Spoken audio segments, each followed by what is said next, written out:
Hello, everybody, and welcome back to Anyhow, Anyway by Summer England. I'm your podcast host, Summer England, and we talk about all things bookish, cozy, chaotic, and everything in between, from love to me oversharing to basically this is like FaceTiming with your friend who will not shut up while you are doing chores around your house, driving to work, just trying to have a peaceful day. Maybe you're knitting, maybe you're crocheting, maybe you're like me and you think to yourself, you know what, I am overwhelmed by the idea of doing any type of executive functioning task, so I think my bright idea is going to be hand making everybody's Christmas presents this year. So if that's you, welcome. You're in fun company. I missed you all last week. I may have partaken in Thanksgiving, and nobody needs to be listening to my voice on Thursday. So because the podcast episode comes out on Thursdays, I was like, bah, I'll get to it later. So here we are. Today, I am coming at you live in Tech Week for A Christmas Carol at the American Shakespeare Center. Yes, I'm a full-time classical actor, baby. I took a season off for the first time in years over the summer to write and to get my house done and just to take a break for a second because I was really burnt out. And I'm back at it, and I'm having a great time, having a grand old time. You can also catch me in the spring season as well. So, you know, just full-time acting, full-time authoring, full-time content creating, you know how it is. I'm also in my office where I film all of these podcast things, and if you hear like a gentle whirring noise behind me, it is because I have my little Costco heater on full blast because my farmhouse from 1940 is being a farmhouse from 1940. It is drafty. It is frigid. It's so cold. I have split units that work in the bedrooms and in the kitchen, but the other two are like absolutely bum units, and the people who I had like the physical labor warranty under did not know what they were doing. It was a horrible, I don't know what happened there. And so those split units don't work. So there's half of my house that is just completely unheated, and it was fine during the summer, but now that we're in the winter, I walked into my office today and I could see my breath. And so I have my heater going in my office so I don't freeze to death in my own house. So that's what you're hearing. Also, today, we're going to be talking about cozy hosting tips and also other chaotic things, because I also have gone through 3 breakups this year, all of which were catapulted on by me, one of which was really significant because it was a really long relationship. More on that later because, I don't know, maybe I have updates. But the other 2 were with the same person. It was just, I've had a year. I would say I have engaged in maximum chaos in every way possible. And I'm just living that last year of my 20s to its fullest by being an agent of sheer, let's just see what happens. And I would say that motto is why I'm here today. And also a miracle that I am here today because I have, let's just see what happened, too many things in my life that should have probably ended in me like not living to see another day. But I have. And so I'm just going to keep going with that because at the end of the day, I am just taking one step in front of the other, one foot in front of the other, and that's all I know. That's all I care to know. Who knows what's after that? And so that's what this year has been. But I'm ending the year in the holiday season, okay? And I feel very strongly about everything. Something I do feel extra strongly about is hosting holidays. I have hosted Thanksgiving. This year will have been my 5th year hosting Thanksgiving. I believe I have cultivated tips. I believe I have some takes. I believe I have things that might be helpful to you, or it might not be anything, but I'm going to tell it to you anyhow. Because too many people our age, meaning I would say I'm talking specifically to millennials right now, do not know how to host. Now, not everybody, but the vast majority of people that I have met in my life, some of them are the really sort of terrible mixture where they like to host, but they're really bad at it. And so they want everything to happen at their house. And it's like, I'm not going to do that because it's just going to be like disorganized and messy and nothing is going to be ready on time. And I'm sorry, but I'm not going to be embarking on that. So when I host Thanksgiving, the meal is done at 2. If I said it's going to be ready at 2, that meal is out at 2, okay? I give myself like 15 to 20 minutes leeway because people are coming in and everything. And also you want things to I mean, Thanksgiving, we're just dealing in room temperature sides, and I'm not a caterer, so I don't have, access to like super large ovens where everything can be kept at whatever, 225 degrees and perfectly warm before everybody comes in the house. However, I do believe as a Virgo type A, autistic eldest daughter whose parents were both the youngest of their family and had no planning capabilities, I do think that I have some tips that I would say if you are a girl like me or anybody who is like, no, I want to try to host holidays, I just don't know where to start, then we're talking right now. It's you and me, let's talk. Because when I first came into my adulthood and began cultivating friends outside of my family, I thought to myself, it would be really special to host holidays, because holidays were a big idea in theory growing up for me, but in execution, it was always really sad and poorly done, and the food was bad. And when I grew up, there was not a single inch of me that was like, I need to go home with my family I don't get along with for Thanksgiving. No, I'm not going.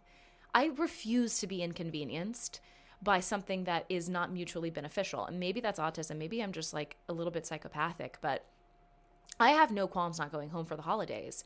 Even if people are like, oh, doesn't that make your family sad? Maybe. I have my own life. I have my own life. That's their feelings. They're going to have to deal with it. I grew up dealing with them. I don't have to deal with it anymore. I have traditions I want to start. And so when I came into adulthood, I did not know how to cook. I had never hosted in my life. My parents were not ever hosting anything. We did not host. We did nothing. I was starting from scratch. I also had a significant amount of food allergies as well. So there were multiple things to contend with. And then there was just learning everything from scratch, and it was just whatever.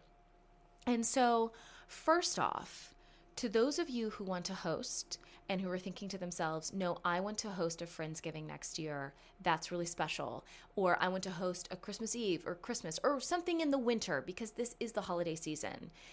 This is when I am in my hosting mode. You cannot catch me hosting in the summer, because summer food isn't fun for me to host. Like, what, am I going to host a barbecue?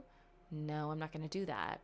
I am not going to do that. But there's something so special about doing a Friendsgiving, because everybody's already in the spirit of wanting to share with each other and partake in the cozy connection that I think comes with the winter season.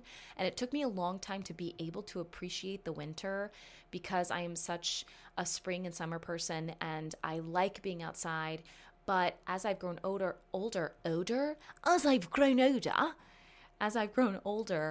I really have begun to slowly creep my way towards cherishing winter and the quietness and the darkness and the introspection that comes with it. But also on the outside, I think people are craving human connection in a way that is less shallow sometimes, of just like, I just want to burn through this human connection because it is entertaining, and more about, no, I want to forge a connection. And I don't know if it's some primal thing of it's cold outside and we need to warm ourselves, or nostalgia or what, but it just feels like hearts are ready and want to be warmed. So if you want to host, I would say that's a sleigh. That's a queen, that's a sleigh. Let's go towards your strengths. Okay, play towards your strengths. First off, because when I host, timing is everything to me. But insofar as like the linens and it's going to be a thrifted Thanksgiving. You know what I mean? We're going to have thrifted candles on the table. All of the plates are going to be mismatched. And you know what? Every time I set it up, everyone is always like, this is so cute. Where'd you get all this stuff from? Collectively, this is maybe $12. I thrifted a whole new set of plates because I did not have enough for all of the people who came to this Friendsgiving last week. And I thrifted a whole new set of plates for $3.50. And they were mismatched, and I don't care about that. You know what I mean? I care about curating an experience for people, of which I provide, because also I think something that's important to note about hosting is that it is an experience, I believe, that is specifically designed for the people who are control freaks, because this is when you get to shine. This is when all the type A people who have type B and type C people in their lives that are always like, just go with the flow. Come on, it's fine. The type A people in hosting are like, sit down, because you will not be helpful unless I delegate to you. Sit down and just let me cook, literally and metaphorically. Do not get in my way. Let me be a control freak. And everybody wants you to be a control freak, because at the end of the day, a lot of people don't like hosting. A lot of people don't want that pressure. A lot of people get stressed about timings. A lot of people get stressed about, oh, I have a list and I have this to make and I've never made this before. And type A people, we're thinking to ourselves, I've been built for this. Okay? I am built for this, and I'm built for the war strategies that have to take place during a militaristic coup or the zombie apocalypse. All right? We're just, our time will come. Okay? Our time will come. We're not going to crack open a cold one and be chill. We're not chill people. But nobody wants a chill person making their Thanksgiving meal. Because at that juncture, then it's like, oh, we're going to eat at 2 and we don't end up eating till 11 p.m. Well, I've already walked out the door. And I actually, you're not my friend anymore. Plan. Can you plan? Please plan. This is annoying. I do not like this. And people are sometimes get really offended when I come in hot and say that I distinctly don't like the things that they've chosen to do with their lives. And they're right to do that because yeah, I mean, I totally understand being upset about that. However, I'm allowed to be upset as well. Now, let's get to what my Thanksgiving meal was and menu.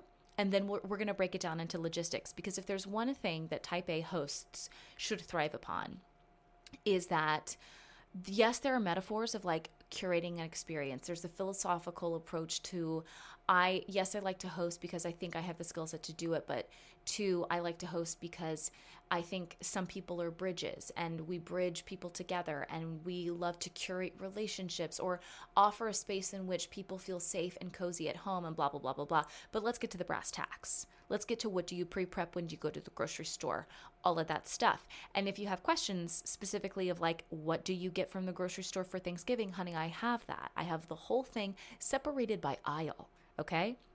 So if you want that, let me know in the comments and I will put it in my Substack. That's right, I'm a cozy bookish girl with recipes, okay? I'm going to read you my Thanksgiving menu now. Thanksgiving 2025. Smoked paprika maple glazed chicken. Braised turkey legs. Roasted squash and arugula salad with pomegranates. Lemony garlic green beans. Rosemary stuffing, mashed potatoes, orange zest cranberry sauce. Turkey gravy pumpkin pie, sweet potato pie. Apple galette. That's right. Now, ask me if I made all of that. I made every single dish, because the next part of being an elevated host, in my experience, is that I have a significant amount of food allergies, and also there was a person coming to this Thanksgiving who also had food allergies. And it's just easier for me to do all of the cooking because I know how to bake around or cook around substitutions and everything like that. So this entire Thanksgiving menu was gluten-free, dairy-free, egg-free, soy-free, sesame-free, nut-free.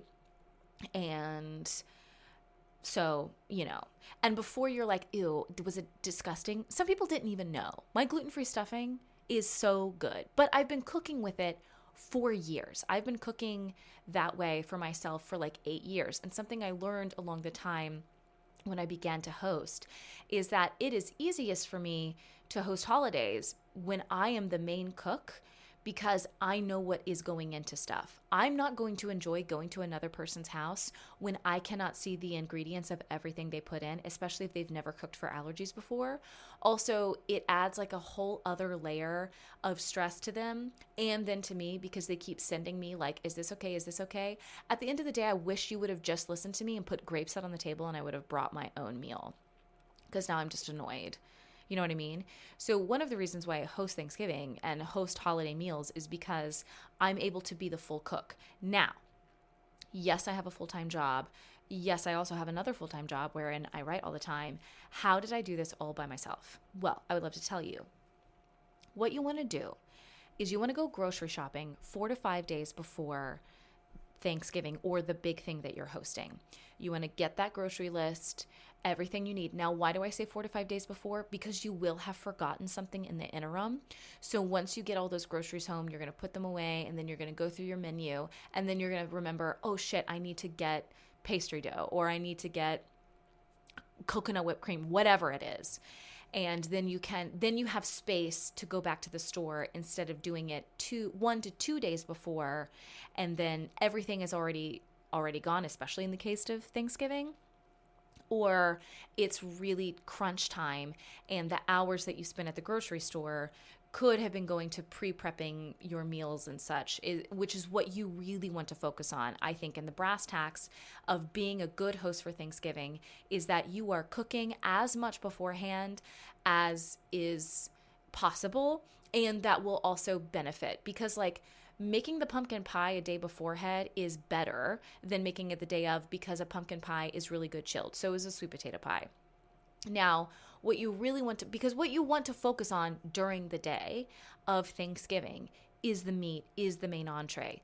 But how many of the sides, how many of the desserts, or a little accoutrement of condiments, whatever you're making, how many of those can be made beforehand, because that's just going to make your day of prep go that much easier, smoother. And I would say I was stress-free this in particular Thanksgiving, even though this is the largest one I ever hosted. I literally invited everyone because I have such a, because I work with actors, none of us get to go home for holidays. And sometimes people really like that, and other people would like somewhere to go. And I hate the thought of people dining by themselves on Thanksgiving. It just makes me really sad. I don't know why Thanksgiving, I think Thanksgiving, because it's not really, it doesn't feel as capitalistic or religious like Christmas.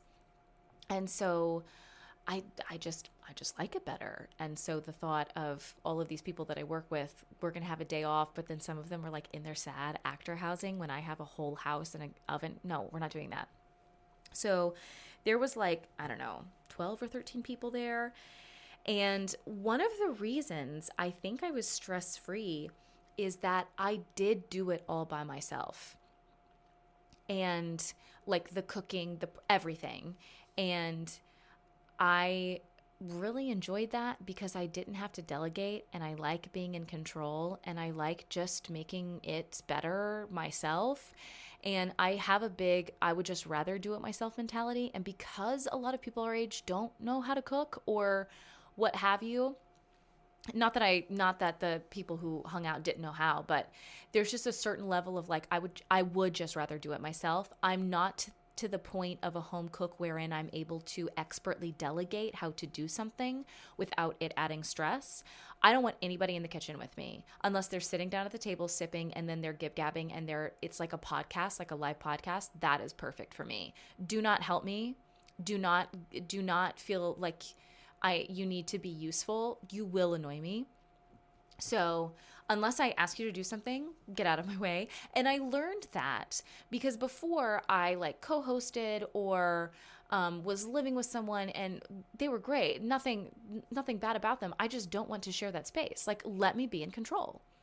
Let me completely lead the charge on this. Everybody, you take out the trash, and then if I let you touch my dirty dishes, great. And if I have let you touch my dirty dishes, I trust you or I'm drunk. And that's just let me do it by myself. And so one of my hosting tips is, if you are like me and you get easily overstimulated and you just struggle with people in the kitchen, then get them out.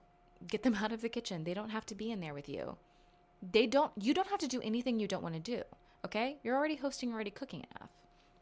So what did I pre-prep the day before? One, I tore the bread. Okay? I tore the bread for the stuffing. All right? And I do not cut it into cubes. I tear it so that we have some uneven like crouton situations going on. And I think when you cube the bread, you just lose a lot of like dynamic looks of it. It just looks like store-bought at that case. I don't know what to tell you. I baked the sweet potatoes because I made homemade sweet potato pie from actual baked sweet potatoes. You can get sweet potato puree. I have just found, because I have made so many different iterations of like sweet potato casserole, sweet potato pie. I have found that a fresh baked sweet potato is so much better than the canned because it is fluffier and will hold its shape more.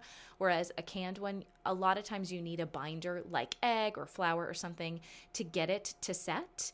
And I cannot use those and I don't want to. So I found the baking the sweet potatoes the day beforehand very helpful. We cut the onions, we cut the celery, we make the pumpkin pie, the sweet potato pie, and I also made the kale salad arugula base, and I made the stuffing base, which is like onions, rosemary, celery, turkey stock, and different aminos and stuff, all cooked down, simmered down. And the thing is that I don't follow a recipe. I get inspiration from recipes. And again, it's because I've been allergy-free cooking for 8 years at this point. And so I'll often say in the kitchen, like, okay, I need to go get inspiration. And a lot of that is like sort of a rough idea of measurements, but then I'm doing the vibes math in my head of like, okay, they use almond flour, but I can't do that. So, and cassava or coconut flour is way more absorbent, so I need to use less than. Or they use soy sauce, but I have coconut aminos, which means it's going to be sweeter but also less salty. So I need to make sure that that's like So anyhow, another reason why I don't want another cook in the kitchen, because they don't fucking know anything, which is fine. Okay. I realize that I'm being a control freak. So that's what I did the day before. So that the day of, the stuff I had to do was the turkey and chicken. Oh, reminder, I had the turkey and chicken dry brined in the fridge 36 hours before they ever were touched the oven. So we had them all prepped. I had them patted down. I had them in their salt, brown sugar rub. And that gets the skin really crispy. Now, it doesn't necessarily matter with a braised turkey leg, which, I'm sorry, hosting hack for Thanksgiving, you don't have to make a full turkey. I have made full birds. I've made not birds. Okay. And the thing is that turkey's always the thing that I have the most leftovers of because it's always everybody's least favorite thing at Thanksgiving. So I'm not going to do a whole turkey. And I went to a Ren Fair this summer and I thought to myself, everybody is gnawing on a turkey leg. I'm just going to make turkey legs for Thanksgiving. It's the part of the meat that everybody loves anyway. So I make a chicken and it's got this smoked paprika maple glaze thing. And I actually do the whole entire recipe from Wishbone Kitchen's festive chicken recipe. I like add my own flair to it ever so slightly, but it is like extremely slight because I think some of her glaze uses soy sauce and real dairy butter, and so I just make my own substitutions and such. Anyhow, so I make a full delicious chicken, and then I did braised turkey legs this year, and it's just turkey legs in oil. And if you have chicken fat, go for chicken fat. I did not have chicken fat, so I just did olive oil. And they bake in that with a bunch of like shallots, onions, whatever you want to put in there. I did shallots, onions, and fresh herbs and salt and pepper. And I got 12 giant turkey legs. And there was a single turkey leg left after that. It was the least amount of leftovers I've ever had. And the chicken was the same. There was like some pieces of chicken and that was it. And the meat's never eaten. But what can I say? So if you want to host a Thanksgiving, you want to host a holiday, you don't have to do a whole turkey. You can do some festive chicken. And if you want turkey there, you can do different parts of the turkey. You can fry a turkey wing. You can braise a turkey leg. And it's so easy. And you just get to like season. Now, I will say people overcomplicate the turkey. I will say that 100%. People always think that there's like some type of like secret art to it. At the end of the day, you just need to stick your meat thermometer in by the leg, and it's probably going to dry out your breast. And also don't put stuffing in the cavity of your turkey. That's disgusting. But dry brine it as best you can and low and slow for hours, like 325 or maybe even less. Like I braised my turkey legs at 275 for 4 hours, and then I crisped them up at the end, and it was delicious and yummy. And whenever I do that, I do the same thing with the chicken. Like it's just low and slow so that you hope by the time that the internal temperature around the legs are reading 165 that the breast isn't, at 210 or whatever, because the breast usually gets too dry before whatever. This isn't a cooking podcast, but you get it. Okay, honestly, I'm annoying myself. I'm going to tell you my Thanksgiving hot takes. So, oh wait, hang on, I didn't finish the day of. So I made the turkey and the chicken. I rendered the fat for the gravy. I made the apple galette. Do not make the apple galette ahead of time. Don't make a galette ahead of time. It's so easy. It's so easy, especially if you already have the pastry made. If you're making your own pastry crust, then you can prep the crust a day or two beforehand, and it's probably better just to let it set. But the apple galette itself is not going to be good. It's going to get soggy. I made the mashed potatoes the day of, and the gravy, and then the roasted veggies. And I started cooking at 5:30 a.m. and everything was done, prepped, everything table set, me ready by 2 p.m. exactly when I said that it would be. Okay? So here are some of my hot takes about hosting and also Thanksgiving. I would say my number one hot take, and I posted this on TikTok to people who agreed with me and people who wanted me to die. Mac and cheese does not belong at Thanksgiving.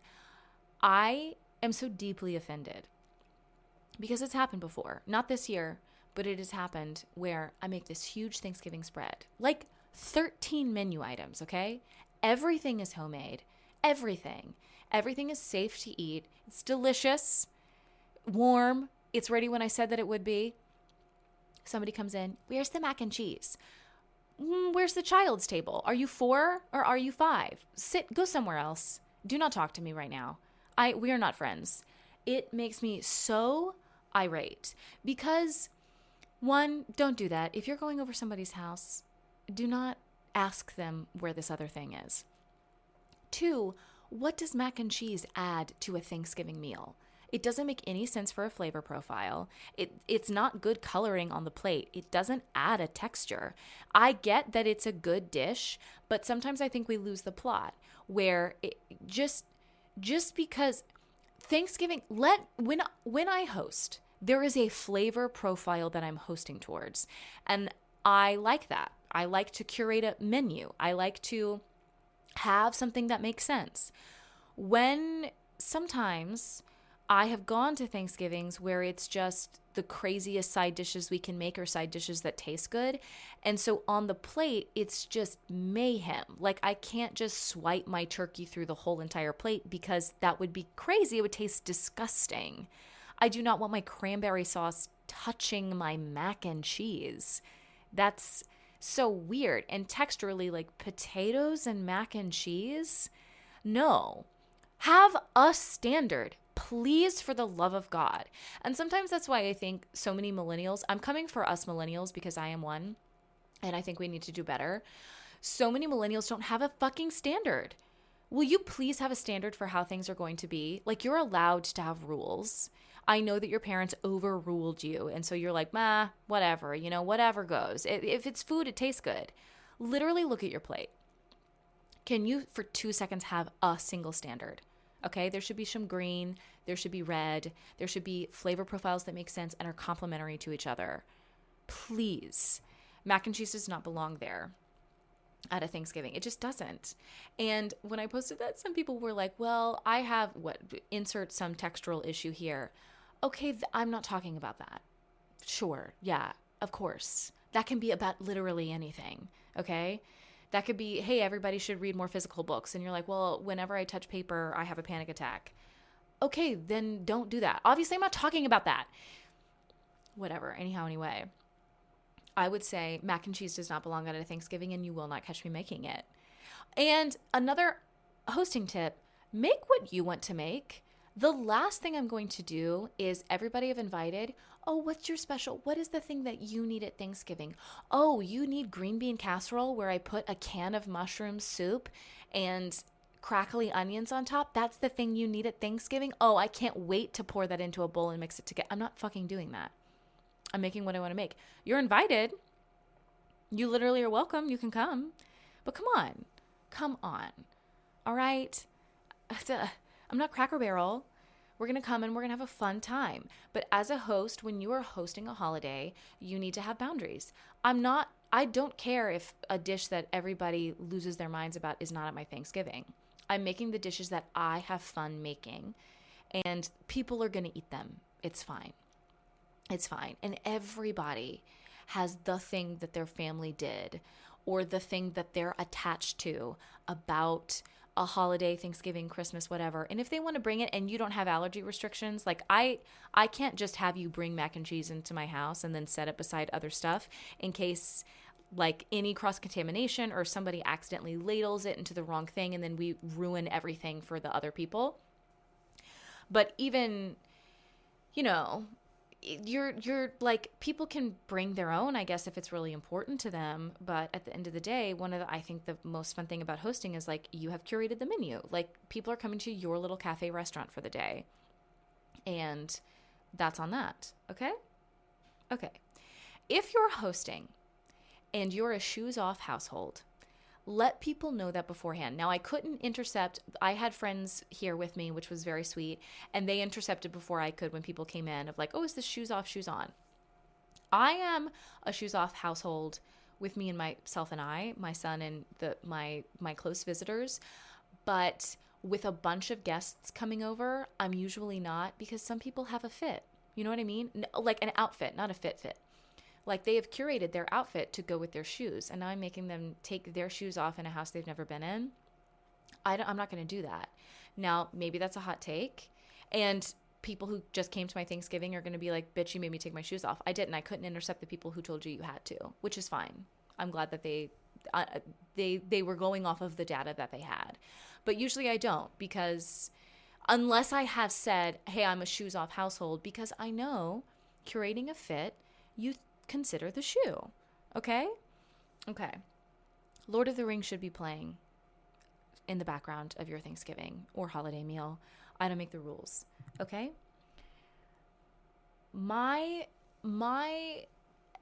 would say my biggest pet peeve when it comes to hosting is if I am hosting something and people are going to bring a dish and somebody walks in literally with store-bought brownies still in the plastic and they ask for a plate in order to plate it, get out of my house.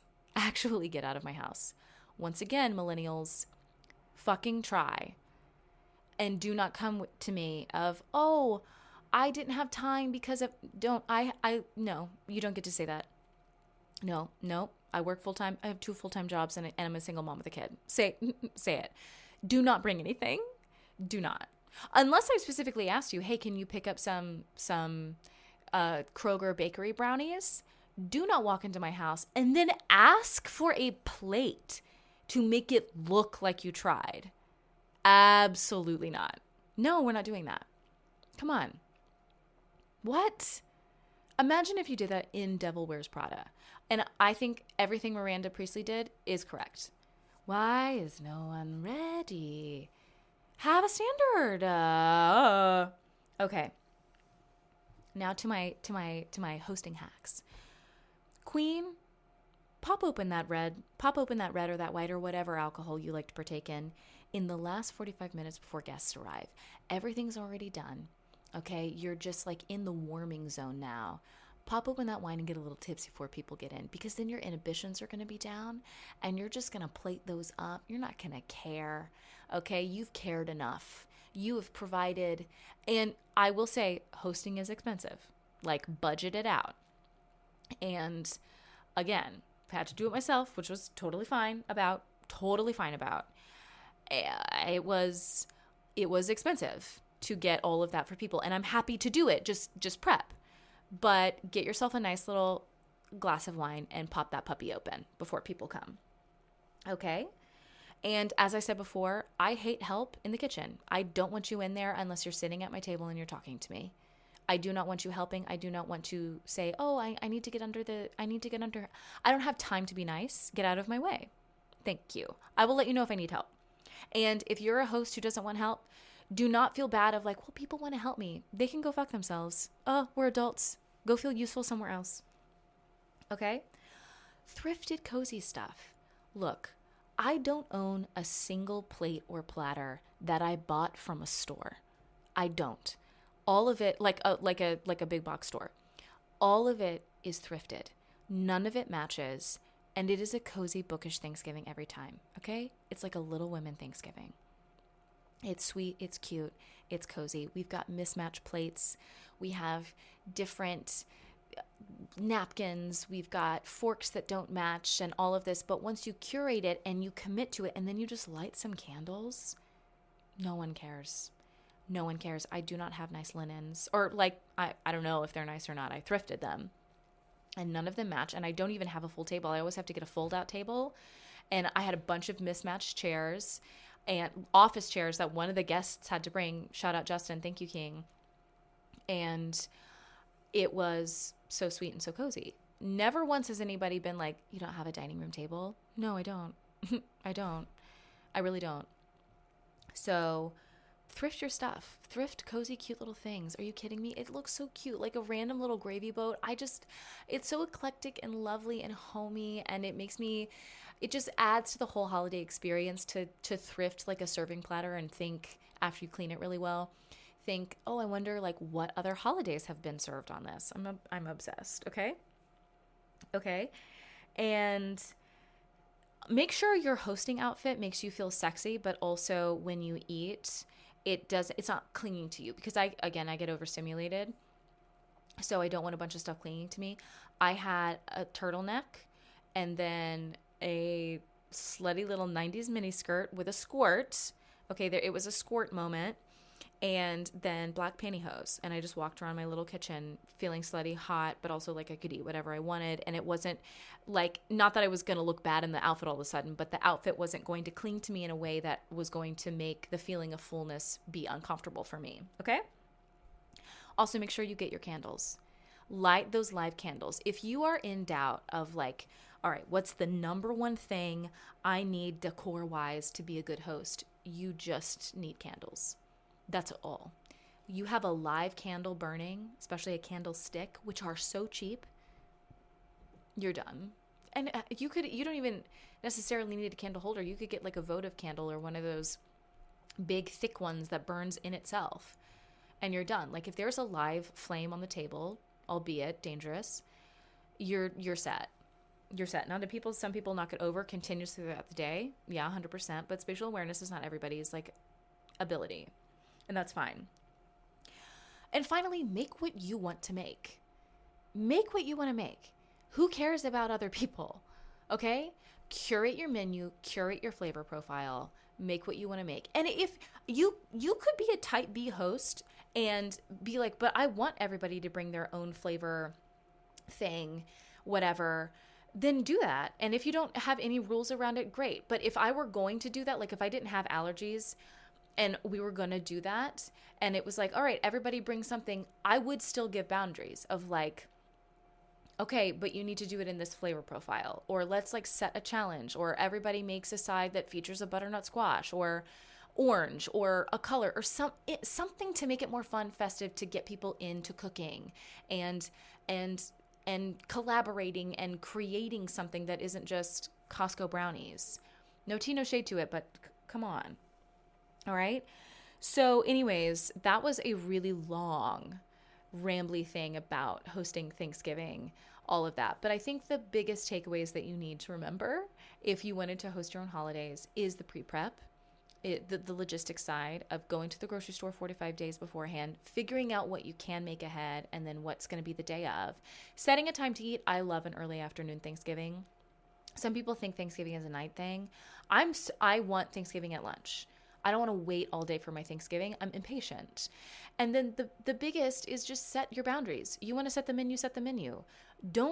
Who cares about, like, I'm just the last thing I'm going to worry about on Thanksgiving is like, is my family upset that I'm not there? Okay. Well, you can't make everybody happy all the time. So, okay. And then make what you want to make, whatever that is. And if you're like, I want to make mac and cheese, then make mac and cheese. Have a conviction. It better be good. Have a standard for your mac and cheese, but you know. Okay, really quickly, in what I'm reading, writing, and listening to. What I'm reading some holiday books right now. Only Santa's in the Building by Alexis Daria, which is basically a Christmas time novella. And it's fine. It's cute. It's totally cute. It's not as good as Ali Hazelwood's novellas, but what is? And then I'm reading The Matzo Ball by Jane Meltzer. I think I'm about to DNF it because here's the thing. Stop listening if you don't want if you want to read that book. Okay? Stop. Okay. The big crux is that these two people have beef because of something that happened when they were fucking 12, and they keep referring to it despite both being adults. And after I was like, why would this not have happened in college? Are we being so for real right now that you're like, ugh, I'm still mad at him because of what he did when we were 12? That is so annoying to me. Sometimes, if I am unable to be friends with a character in real life, I have a huge difficulty reading them. And if I met somebody who was like, ugh, this person's so hot, but they did this thing when we were 12, I would be like, okay, we are never talking again. That is the most annoying thing you could have possibly. How do you even remember that? Have you not lived life since then? Meanwhile, this woman in this book is like a successful author, the daughter of a rabbi, has so many really cool things about her life, and she's hung up on this thing that happened when she was 12. And I was like, this is not, I really can't get past this. So I think I'm about to DNF it, even though there was parts of it that were super cozy.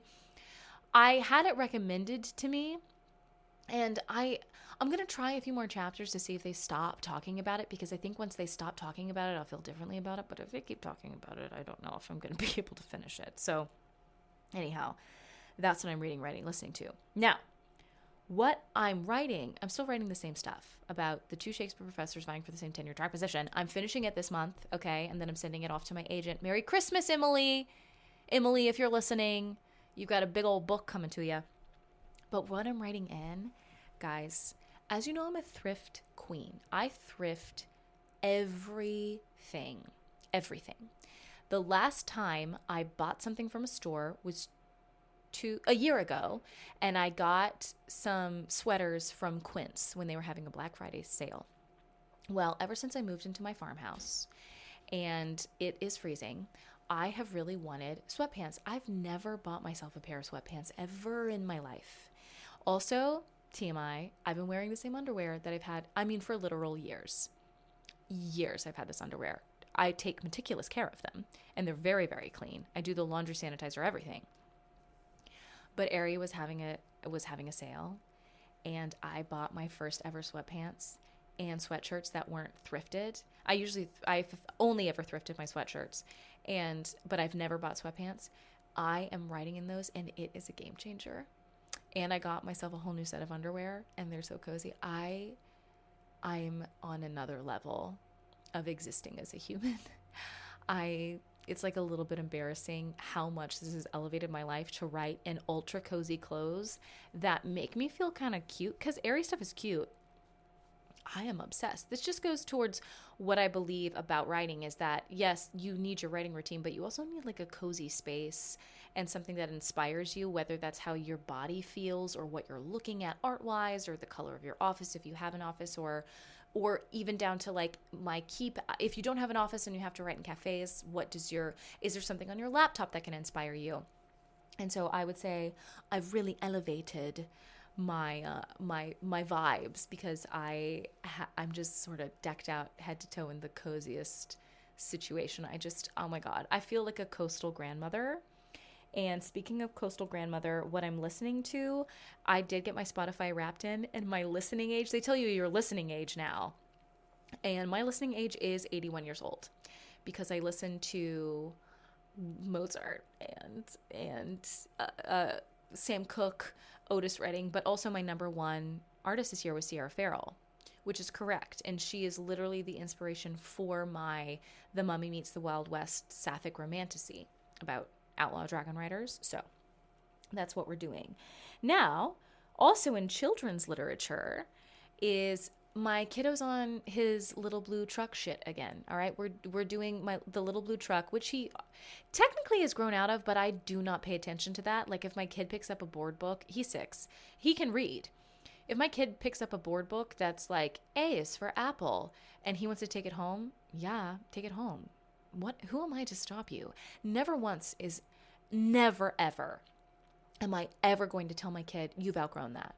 You've outgrown that. You want to pick up a book and look at the pictures and read it? No, you've outgrown that. At that point, I will have lost my ethics and the one thing I think I'm doing right in parenthood, which is reading to my kids at night. Kid. Anyhow, he's on his little blue truck ship, but the Christmas version, honestly, it's cozy. It's cozy. Little animals are getting their stuff. It's a light up Christmas tree at the end. Honestly, I highly recommend it. I'll come back at you with other children's literature that isn't necessarily a big, huge series with different offshoots, but I love it. Little Blue Truck is popular for a reason, because Little Blue Truck kind of slaps, okay? So anyways, this was a really long episode regarding all things cooking. But, I think it's important for you all to know that I'm a girl with many hobbies. I'm a girl with many things. I love to host, and I'm going into the Christmas holidays ready. I've got a gingerbread recipe that I want to perfect, so I have like a yearly gingerbread thing. And then I'm going to try to make a Christmas feast for me and a very special +1. Anyhow, and it's going to be probably like, I want to make my own Christmas menu because my family never did like Christmas food traditions other than ham. But I want there to be some type of special food with Christmas too. And I think it's in my relationship with healing, my relationship with Christmas, blah, blah, blah. I hate myself, is making my own traditions like I have done with Thanksgiving, which is the Friendsgiving. And I think my key into it is doing things for other people makes the holidays worth it, because I think that's what the winter and what this season, if you take the capitalism and commercialization of it away, it is providing something from yourself for those around you. It doesn't necessarily have to be monetary. It can be with a warm meal or soup with friends, or, you make a cookie advent calendar for your friend. Like it's the moments wherein people know in your life you have thought of them. And as I am making these things, I'm, weaving intention, and I'm thinking of my friends as I make this gingerbread. So it's not just a gingerbread cookie. It's like kind of spelled at that point, It's got love in it. And I think that is a really beautiful thing. And at the end of the day, yes, I am an asshole because I'm type A Virgo, regarding my menus, how they work, how they function.